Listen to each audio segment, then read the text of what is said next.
Os egípcios entendiam que a realidade era manifesta por um único Deus através de suas forças criadoras fundamentais. As divindades aqui chamavam de Néters. O mundo físico era dirigido pelo faraó, que representava o nível de consciência alcançada pelo homem durante o seu reinado.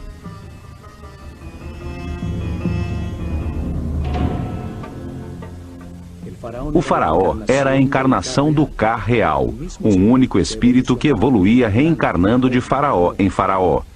Isto o transformava numa divindade intermediária entre o homem e Deus, encarregado de conservar e aperfeiçoar a ordem no mundo físico egípcio. Seu universo espiritual era guiado pelo Hierofante, sumo sacerdote da escola de mistérios do Olho de Horus, primeiro servo de Deus, Hen-Neter-Tep, o grande vidente.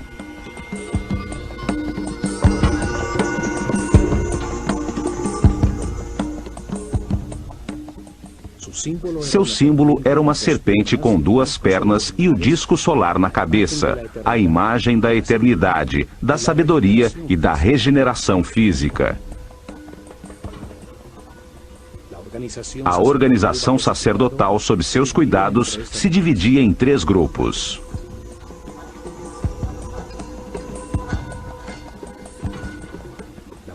O primeiro se encarregava do conhecimento verificado e era dirigido pelo mais sábio dos sacerdotes.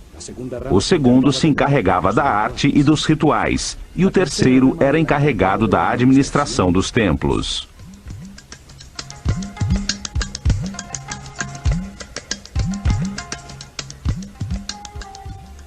Os sacerdotes do conhecimento eram os pedagogos incumbidos de preparar os herdeiros de sua casta. Eles transmitiam as verdades herdadas desde as origens da escola de mistérios na desaparecida civilização Atlante. Verdades já comprovadas sobre o funcionamento do universo. O conhecimento no mundo egípcio era transmitido com exclusividade aos iniciados da escola, que demonstravam com provas e atitudes perante a vida que podiam receber sabedoria e não fazer mau uso da mesma. A revelação é o verbo. Eram chamados de Ri-Habet, ou sacerdotes do conhecimento. Eles ensinavam a linguagem simbólica, a escrita, as matemáticas, a astronomia e o controle das forças fundamentais. A este grupo pertenciam os Kabirim, os medidores do céu, que registravam em todos os templos a abóbada celeste, fixando pelas estrelas o momento exato dos rituais diários, das festas anuais e da mudança que anunciava o fim de uma era e o começo de outra.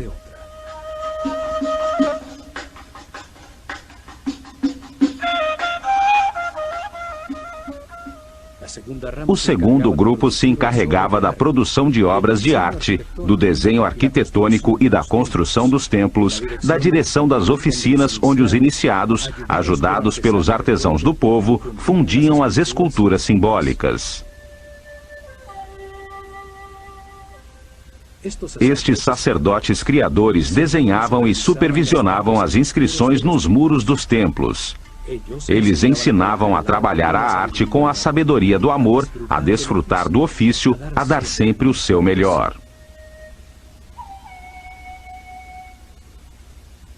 Desenhavam os símbolos, ferramenta fundamental dos rituais, os objetos e as figuras simbólicas. E depois determinavam o que se devia fazer regularmente com eles nos momentos cósmicos, tais como os solstícios e os equinócios.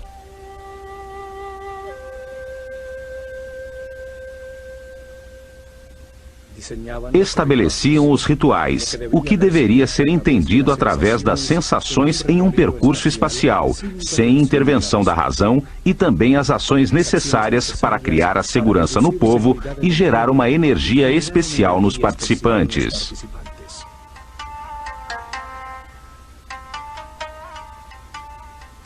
O ritual induzia os sacerdotes da escola de mistérios do Olho de Horus a ter autoridade perante o povo, utilizando o controle da intuição, da percepção do ser humano, independente de seu preparo ou nível de consciência.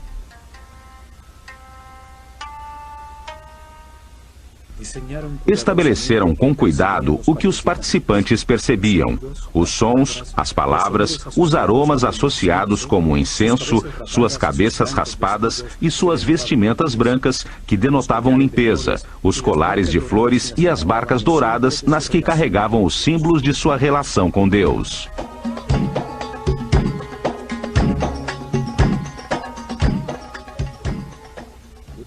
Usavam o ritual para transmitir ao povo a hierarquia e a ordem da sociedade que organizaram, utilizando ferramentas singelas, tais como a riqueza das vestimentas, sua visualização, a arrumação ou a quantidade dos participantes. O ritual renovava a relação entre os poderes. Acima, o Deus único. A seguir, os néters, os mortos, os sacerdotes, o faraó, seu exército e o povo. Os rituais aproximavam o homem do sagrado, induziam emoções intensas que impulsionavam suas ações de uma forma suave.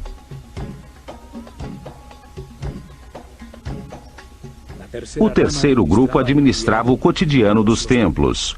Organizava os cultivos, a recepção dos víveres, a preparação das refeições, a limpeza dos recintos, formando uma sociedade comunitária. Usava em sua base um grupo de sacerdotes temporários chamados de Wab, os puros, homens do povo que durante um mês por ano serviam nos templos, executando as tarefas diárias inferiores para depois retornar às suas atividades habituais.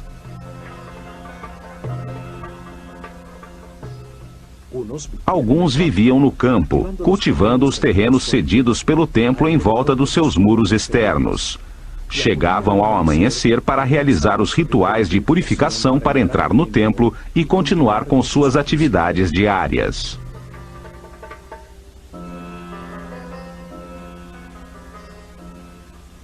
Outros viviam na aldeia próxima ao templo e trabalhavam o restante do tempo na administração estatal.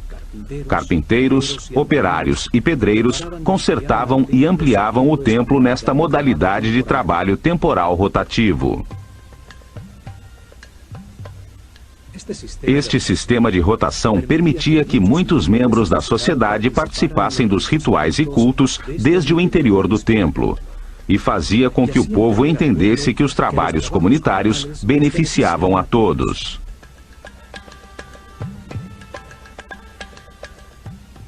Os três grupos convergiam nos templos, os lugares onde se organizava a ordem, o Ma'at, a busca do equilíbrio harmônico temporal. Ali, o homem se submergia no espaço sagrado orientado para o cosmo, registrando seu permanente movimento.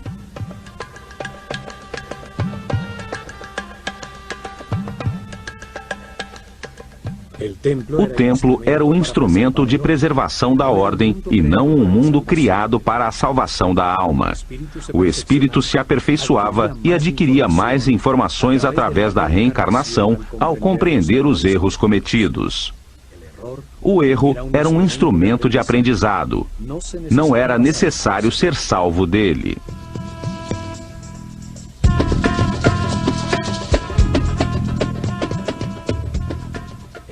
O templo era o lugar onde se encontravam as duas forças fundamentais, a força do caos e a da ordem. Ali se atingia o equilíbrio necessário, a harmonia que leva ao aperfeiçoamento de todos os indivíduos da sociedade.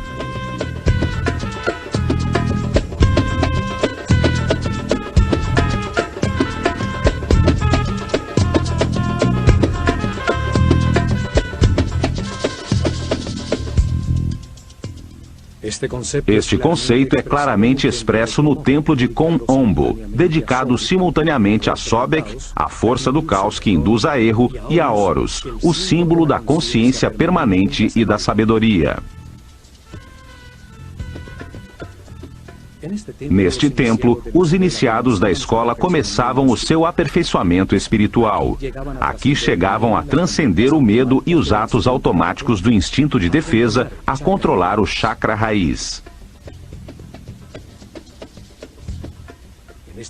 Neste templo, lhes ensinavam a existência da lei da natureza, códigos divinos que produzem uma reação automática para defender a vida, necessários quando se está na animalidade, mas que devem ser controlados de forma a ascender aos níveis superiores de compreensão. Não se pode ser sábio tendo uma série de condutas automáticas ou reações agressivas descontroladas que ferem as relações que mantemos com todo o mundo.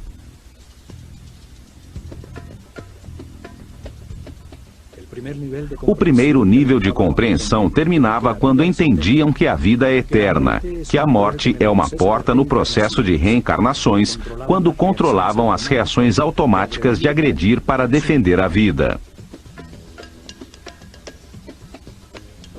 Isto era demonstrado ao sobreviverem à prova da morte no centro conceitual dos dois altares, demonstrando sua audácia, segurança e confiança ante a perfeição de tudo que ocorre no universo, como veremos neste programa.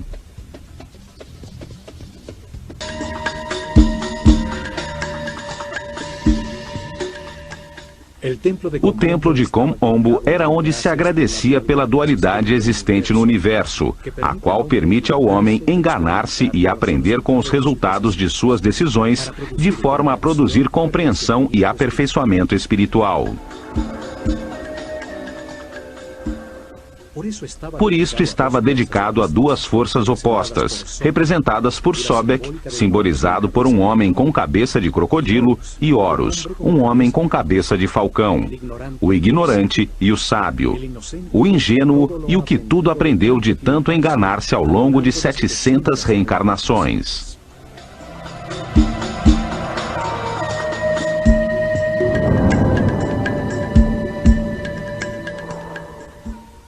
Situado às margens do Nilo, a 48 quilômetros ao sul do templo de Edfu, a aproximadamente 25 graus de latitude norte e aos 34 graus de longitude leste, encontram-se as ruínas do templo ptolemaico de Kom Ombo, chamado antigamente Pa-Sobek, o domínio de Sobek, força simbólica representada por um crocodilo. Neste lugar não existe um grande complexo como em Edfu ou em Dendera. O templo era protegido por muros elevadíssimos e o povoado estava em volta de um forte do exército imperial, onde os elefantes africanos eram treinados para a guerra.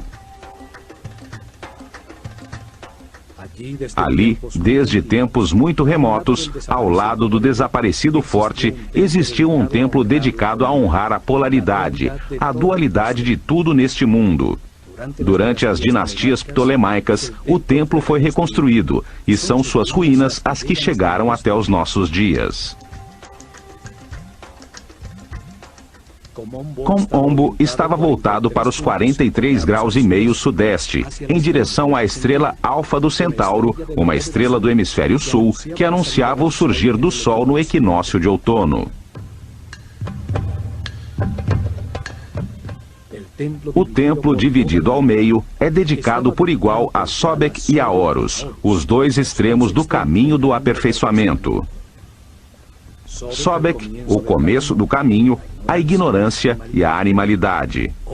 Horus, o fim do mesmo, a consciência permanente e o fim do ciclo de reencarnações.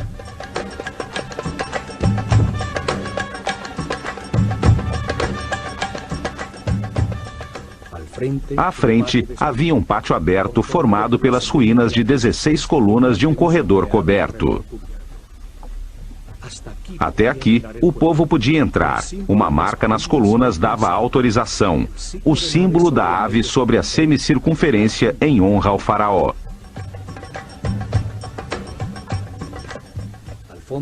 Ao fundo vê-se uma das torres que ainda restam do muro externo. Talhados em seus muros, vemos as duas figuras simbólicas frente a frente e o faraó Ptolomeu V que ordenou a reconstrução do templo.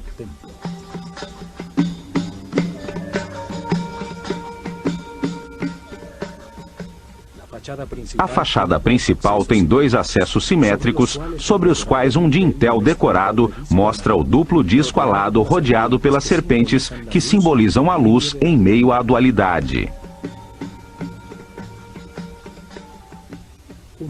Um muro a meia altura, como os existentes em Édifo e em Dendera, une 4 altas colunas. Uma 5ª coluna divide as 2 portas. O pílono fechava o pátio descoberto e permitia aos visitantes vislumbrar a fachada interna a partir das portas simétricas.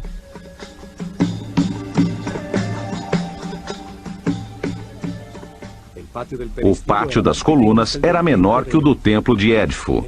À sombra de suas desaparecidas galerias, os iniciados da escola de mistérios se refugiavam do sol.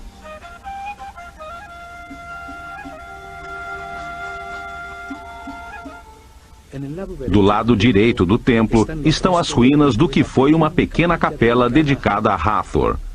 Em seu interior se conservam os restos mumificados de alguns dos crocodilos que eram mantidos em um labirinto de túneis inundados sob o templo.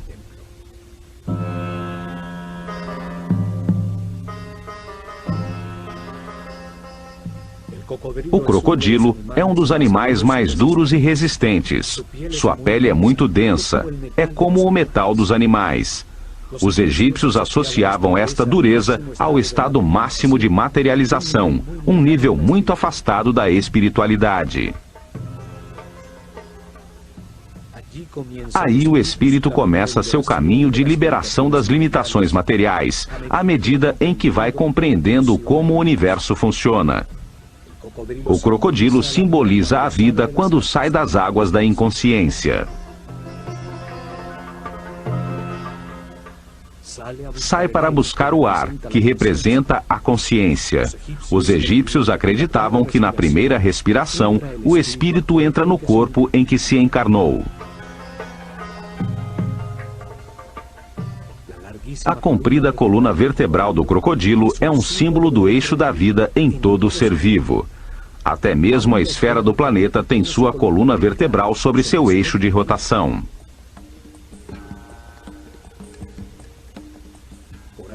Por ela se movimentam as forças eletromagnéticas que lhe dão vida e que formam um campo protetor das radiações solares ultravioletas em volta do planeta, permitindo o desenvolvimento da vida e a evolução da consciência. Sobek, o crocodilo, e Tuaret, a hipopótama, representavam nos mapas celestiais as estrelas circumpolares que, situadas sobre o eixo de giro do planeta, brilham fixas por milhares de noites sobre os polos.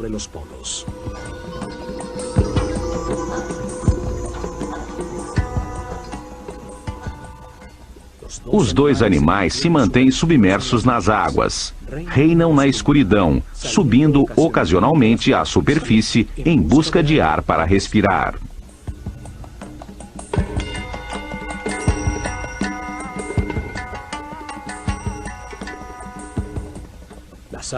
As águas representavam o caos que logo renovava a vida.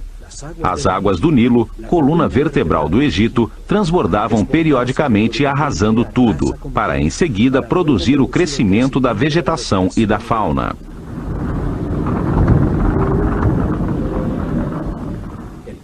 O caos desarruma as partes, permitindo que logo se organizem pelas harmonias ou afinidades entre elas, que as unem momentaneamente. Desordem, caos. Ordem, harmonia, ritmos que se alternam. Esta força da natureza que desorganiza para renovar a vida era reconhecida com o nome de Sobek, o homem com cabeça de crocodilo.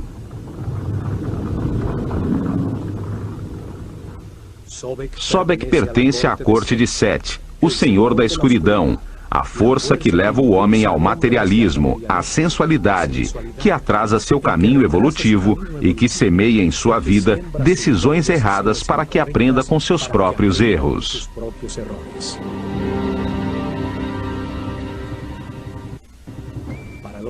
Para os egípcios, estas forças não eram boas nem más, eram neutras. Foram criadas por Deus para permitir o erro e o sofrimento, que trazem compreensão ao homem, levando-o à imortalidade e à consciência permanente.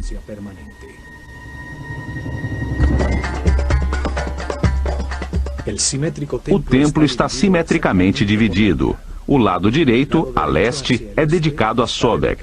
O lado esquerdo, a oeste, a Horus. O princípio e o fim do caminho evolutivo da consciência.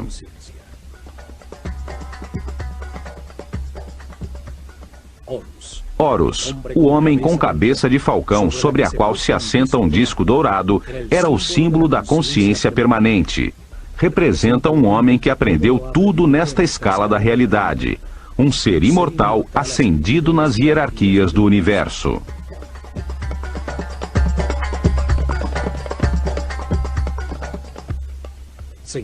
Encontra-se ao fim do caminho do aperfeiçoamento, quando o homem se transforma num mestre, num iluminado que se dedicará a outras missões no universo.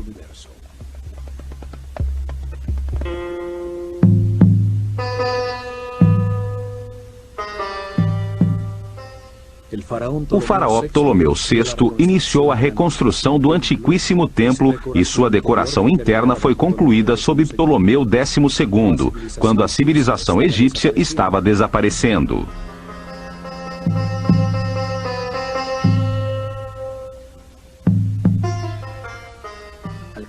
Ao cruzarmos a fachada de 5 colunas com seus muros intercalados até meia altura, temos acesso ao salão comum, a Sobek e Horus, chamado de Casa da Vida. É um mundo simbólico, ali onde os iniciados recebiam ensinamentos e produziam suas artes e escritas, interagem as duas forças opostas. 10 altíssimas colunas com capitéis florais sustentam o teto mais alto do templo. Aqui, os iniciados escutaram de seus mestres que para avançar no caminho espiritual é necessário construir uma vontade inquebrantável. Há que se querer fazê-lo de forma consciente. As primeiras lições e exercícios eram destinadas a obter homens de fibra.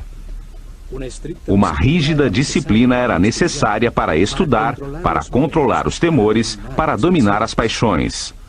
Poder fazer e abster-se é possuir duplo poder.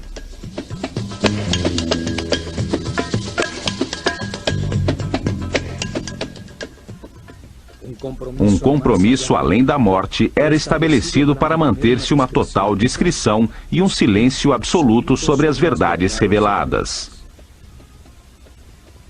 Um princípio hermético que garantia o acesso à informação somente aos que a mereciam, aos que podiam escutá-la.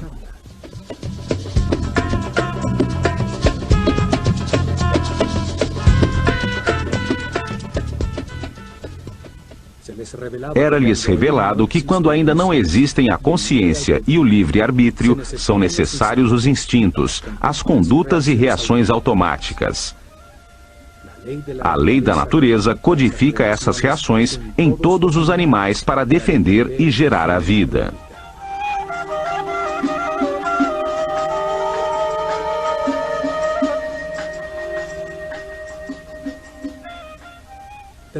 Mas quando se nasce como um ser humano e se quer abandonar a animalidade original, é necessário ter controle e consciência. Ceder às forças da natureza é apenas seguir a corrente coletiva. Só se obtém o conhecimento e evolução de forma individual.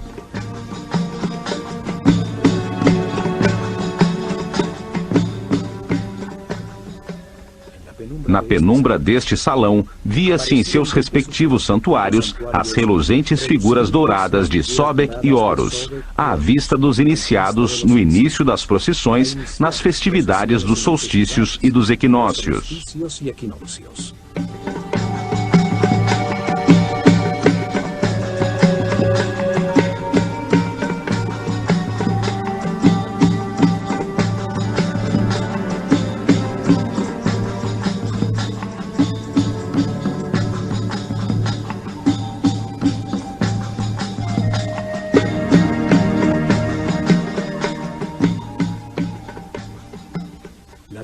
A decoração dos seus muros é cerimonial. O faraó é abençoado por Sekhmet e Horus do lado direito e por Ísis e Tot do lado esquerdo.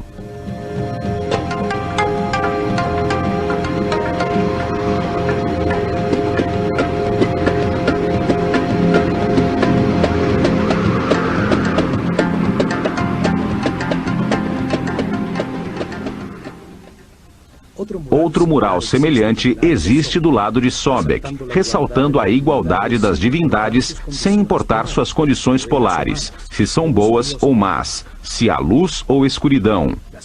As forças opostas existem para moldar a consciência do homem, para que aprenda com o resultado de suas próprias decisões.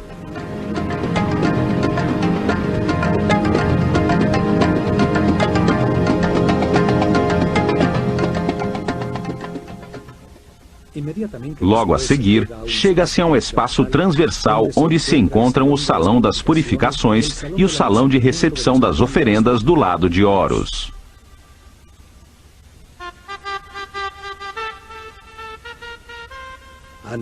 Antes do nascer do sol, os sacerdotes se banhavam nas águas do poço ou do lago sagrado do templo, recebiam a fumaça do incenso e mascavam natrão, um tipo de sal, num ritual diário de purificação. Os banhos purificadores se repetiam ao meio-dia e à noite. Todos eram circuncidados, um hábito logo adotado pelos judeus. Vestiam-se sempre de linho branco. Não lhes era permitido usar vestimentas que contivessem peles ou partes de animais mortos, como o couro e a lã.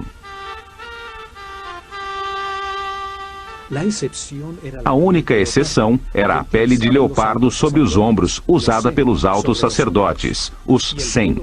Usavam o cabelo trançado de um lado da cabeça, como uma marca de sua condição.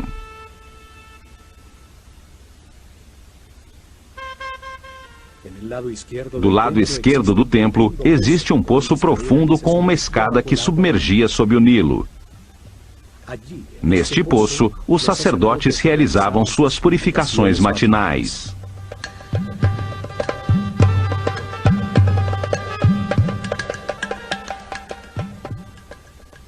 Uma abertura superior permitia que a água enchesse um pequeno aqueduto, que mantinha cheia uma piscina não muito profunda do lado esquerdo do templo, onde ficavam os crocodilos dedicados a Sobek.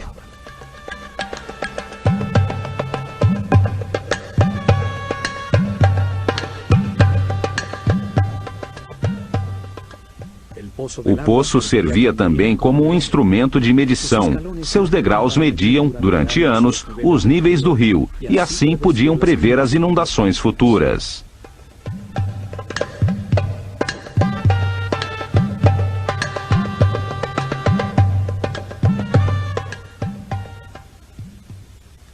Nos muros de Kom Ombo ficaram registradas as festividades anuais que se realizavam em todos os templos do Egito. As procissões rituais que levavam as imagens simbólicas pelo rio, de um templo a outro, enquanto o povo com colares de flores cantava e dançava.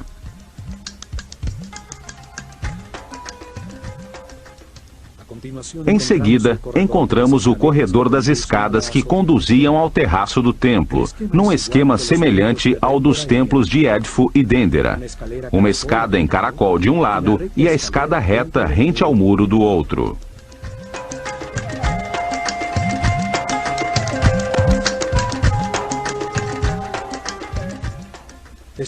Dali, chega-se à antecâmara dos dois santuários que tem de cada lado um salão onde eram guardadas as barcas de ouro de Sobek e Horus, usadas pelos sacerdotes para movimentar as imagens simbólicas durante as procissões das festividades.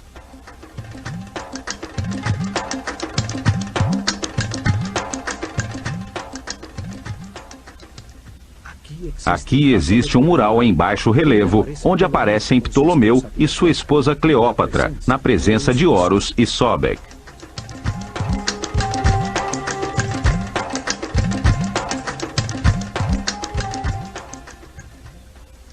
Nesta antecâmara eram consagradas as oferendas do povo. Diziam que se Deus não fosse alimentado com tais oferendas, sua fonte de energia se esgotaria, sobrevindo o caos. Era uma forma de agradecimento pelo recebido e de confiança no que viria.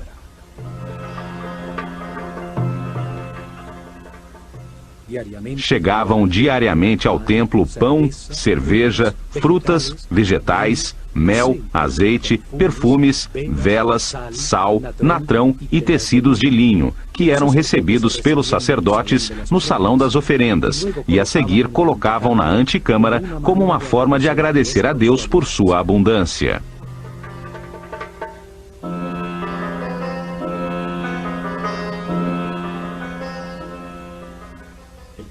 O povo contribuía com uma parte da produção das terras que exploravam, propriedade do templo. O templo dava em troca estabilidade, prosperidade, saúde, alegria, vida e ordem.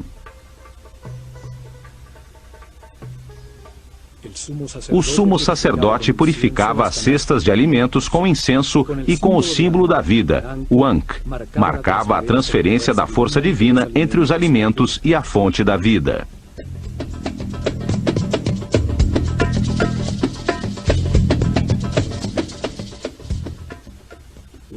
Depois de consagradas, as cestas com os alimentos eram levadas ao exterior da Casa da Vida, ao pátio das galerias, onde era distribuída entre os moradores do complexo religioso.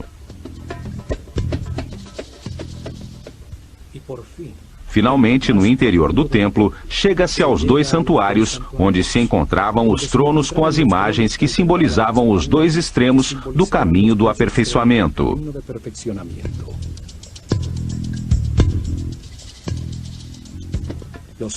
Os raios de sol ao amanhecer desterravam a escuridão, permitindo ao sumo sacerdote do misticismo abrir as portas do santuário e queimar incenso em seu interior. Rompia os lacres de óleo das portas do naos, fazendo surgir o símbolo divino, para agachar-se ante ele e beijar o chão que o sustentava.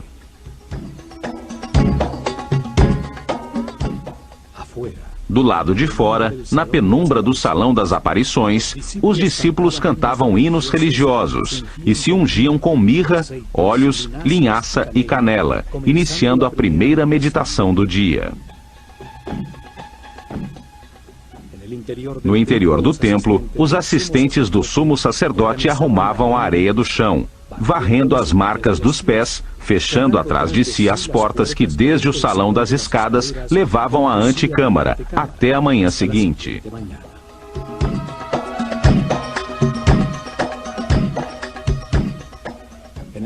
No centro simbólico das forças opostas, entre os dois santuários, encontram-se os restos de um muro duplo.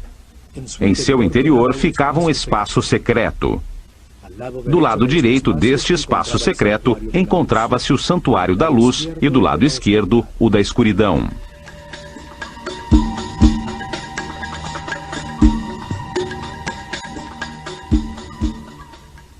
De nenhum dos dois santuários podia-se saber que existia este lugar entre os muros. Neste espaço, que era mantido cheio de água até o topo e com acesso no terraço do templo, era onde os iniciados tinham que passar pela prova da morte.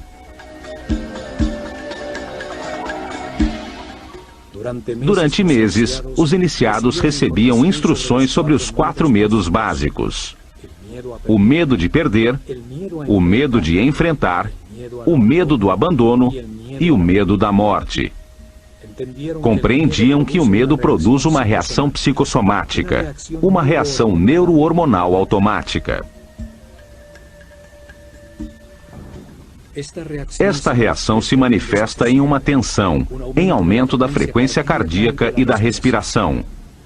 A razão fica bloqueada e surge uma vontade de agredir ou de fugir. Todas elas reações automáticas fora de controle que produzem uma perda da paz interior e da energia vital.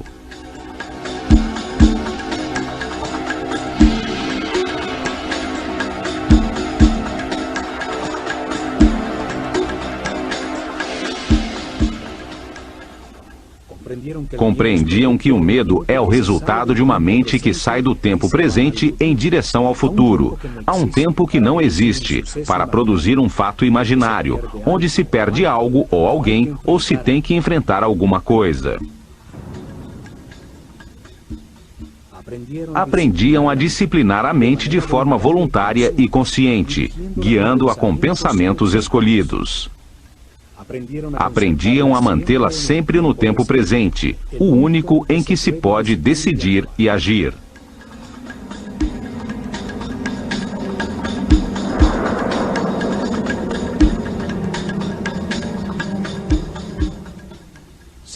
Treinavam para manter pensamentos de satisfação. Compreendiam que tudo o que ocorre é perfeito e necessário para sua própria evolução, que o que lhes acontece tem relação com eles. Assim, aprendiam a evitar os pensamentos negativos, a confiar no universo, a manter-se em paz e harmonia.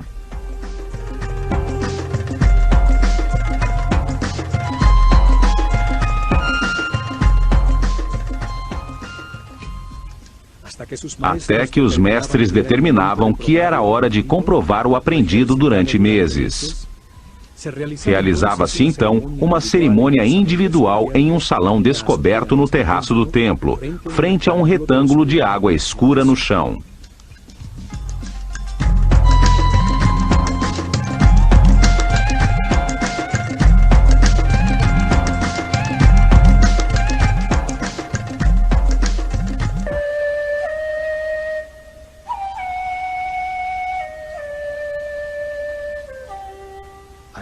Ao começar o dia, após o banho de purificação, o discípulo e seu mestre subiam pela escada reta até o terraço, chegando ao salão das cerimônias descoberto, frente a um retângulo de água no chão.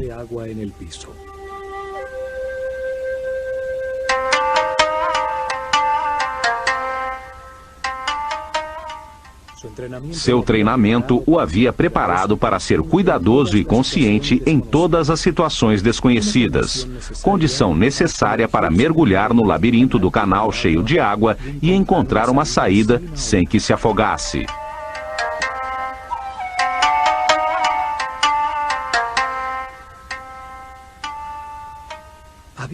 Chegava a hora de demonstrar o compromisso temerário de escapar ou morrer. A dúvida já não existia. Retroceder seria precipitar-se no abismo e abandonar o caminho do sacerdócio.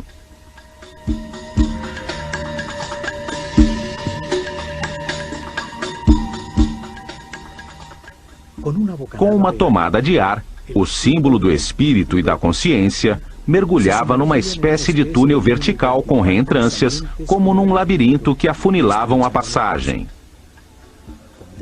Nadava com decisão até o fundo, atravessando a abertura em direção ao resplendor da luz.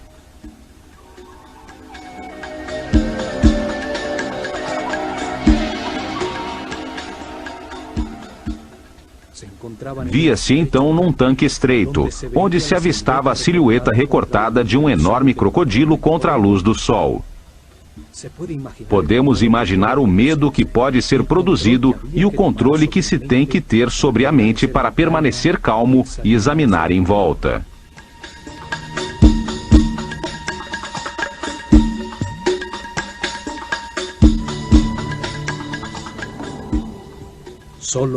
Só assim poderia ver que no fundo do tanque havia uma porta muito escura. Convencido de que era mais prudente evitar os crocodilos, mergulharia com força no estreito túnel. Muitas braçadas e, enquanto o tempo parecia eterno, chegaria a um tubo vertical, onde lá em cima também brilhava o sol. Já mais tranquilo, chegava à superfície, tendo passado na prova com sucesso.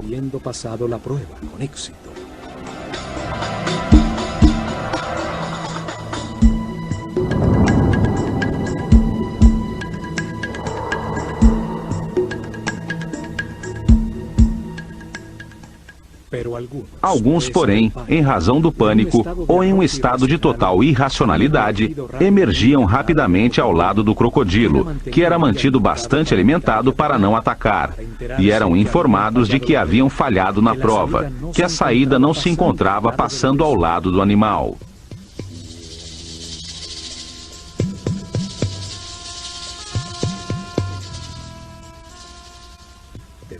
Deveriam submeter-se a mais tempo de meditação e treinamento, a exercícios respiratórios, para voltar a enfrentar a cerimônia, sabendo desta vez que do outro lado haveria um crocodilo esperando.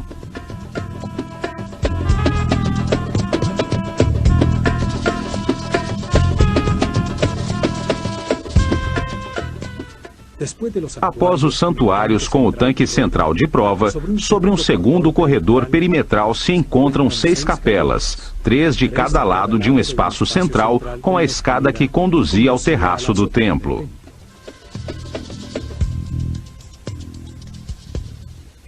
Em seus muros existem belíssimas figuras das divindades e do faraó, que sempre representa toda a humanidade.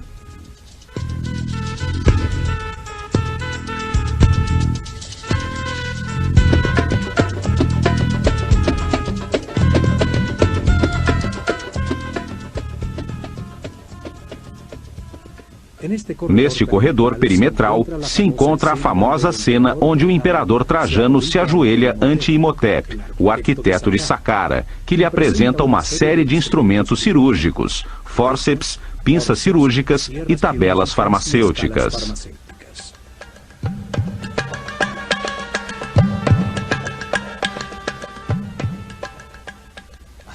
Os doentes vinham até aqui em busca de ajuda e tratamento para os seus males. Muitas das figuras talhadas apresentam uma amostra da sua crença, pois o roçar de milhares de mãos sobre as formas sagradas desgastaram a pedra.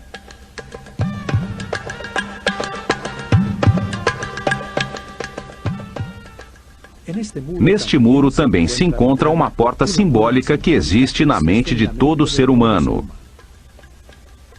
Ela se comunica de um ponto central, neutro na dualidade, com as dimensões superiores. O mesmo caminho que o iniciado utilizou entre os 2 santuários para avançar ao nível seguinte de seu treinamento.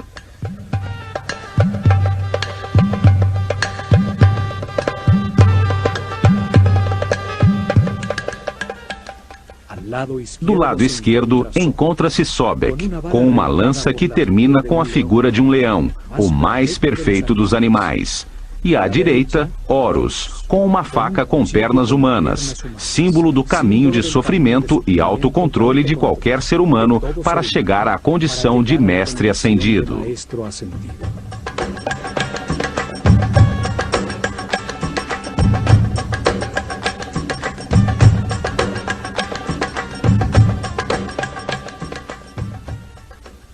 Entre os 2, um cântico de louvor, coroado por Ma'at, símbolo da ordem e do equilíbrio entre as 2 forças opostas, o materialismo sensual de Sobek e a espiritualidade consciente de Horus.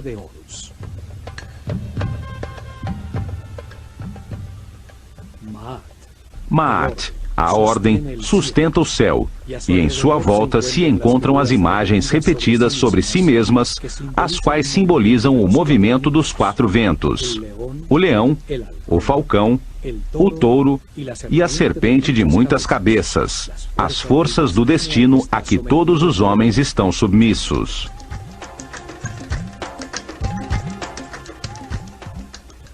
Curiosamente, estes mesmos símbolos foram usados posteriormente pelos cristãos para representar os 4 evangelistas.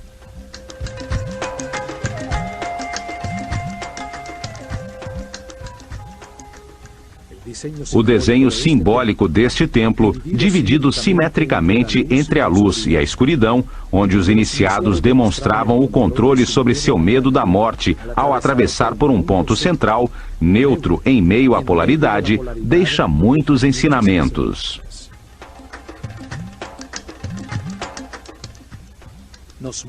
Mostra-nos que a realidade é o produto de nossos pensamentos, que o controle consciente dos instintos automáticos e a permanência no presente são a porta de entrada para os níveis de maior harmonia, paz e felicidade.